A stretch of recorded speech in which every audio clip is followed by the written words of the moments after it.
Jesus Christ, you guys are so kind. I'm going to reward your constant subscriptions with another shitpost because fuck you, I'm busy. At number 6, you've got Bumblebee, a surprising addition to the soundtrack that came out of left field and threw the fandom into controversy. As far as Jeff Williams' love songs go, this one is pretty generic and tame, but compared to the love songs you hear on the radio, it's more addictive than freebase cocaine.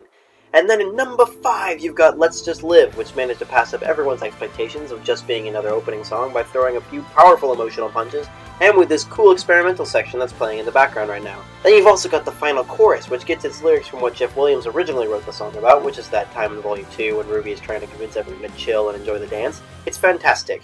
And then in number 4, we've got Bad Luck Charm, which didn't surprise anyone with its structure, but was still pretty fucking amazing regardless.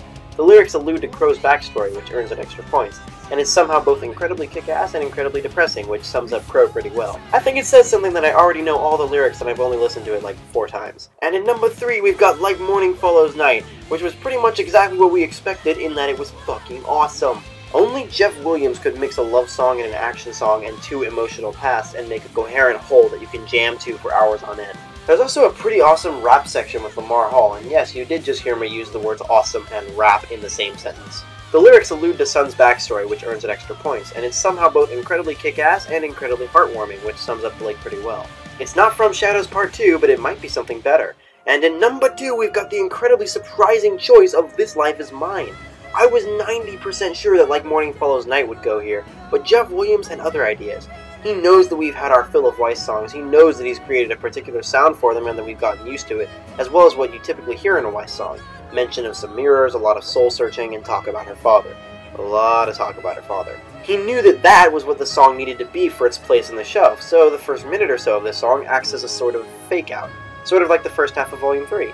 But then, BAM! Suddenly this song is a rock song and it is blowing the roof off the house and into the fucking skybox. Instead of just rejecting the typical Weiss song, Jeff Williams turned it on its head and took an entirely new approach to it. The way it progresses into more and more grandeur is rivaled pretty much only by Divide, which is my favorite RWBY song ever. But even though This Life Is Mine is pretty great, our number 1 pick is even better, and it goes a little something like this.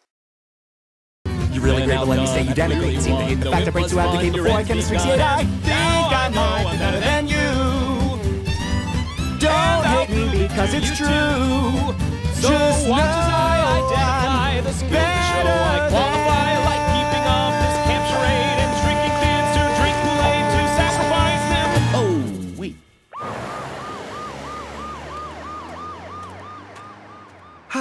Poor guy. Must have been some bad fruit punch. You're a moron.